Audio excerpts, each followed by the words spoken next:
Anyway, there was the scorpion. And so I took a paper towel, a long paper towel, and I scooped the dead scorpion up, and I put it on the bar, right where my dad sits every single morning. Now, it was dead. I didn't taxidermy it or anything like that, and I set it right there, because I was going to be up and at work before that boy ever even got out of bed. And so that day, I'm working at the prison, and I'm standing there, and I see this cowboy in this little gray uniform. Boy, he's coming down that walk. I mean, he's wading through inmates. He is on a purpose. You're going to think I'm joking. I'm not. When I woke up the next morning, my lips were numb, and my tongue was numb.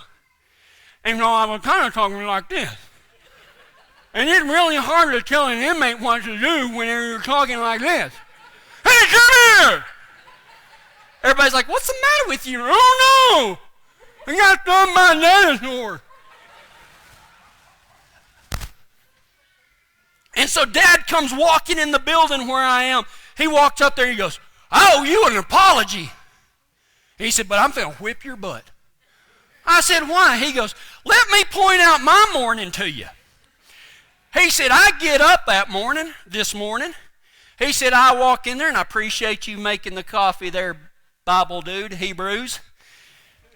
And he said, I poured me a cup of coffee. And of course, there's just a little night light, because he doesn't want to turn on all the lights and wake my stepmom up.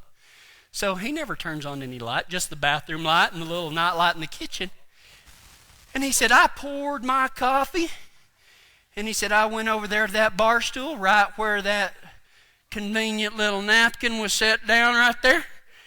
And he said, I straddled that stool.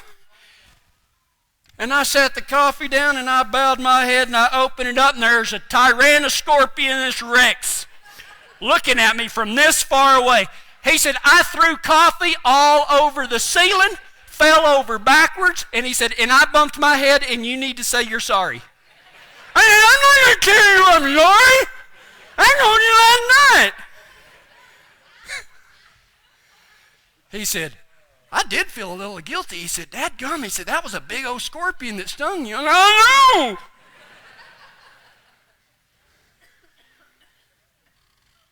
If he doesn't still feel guilty about that, he should. You don't beat on your daddy's door at 2 o'clock in the morning if there's not something wrong. But you know, I really seriously doubt my dad still feels guilty.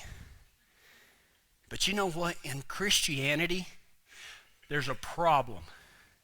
Is that a lot of us feel guilty about something in our past. Something that we just can't let go.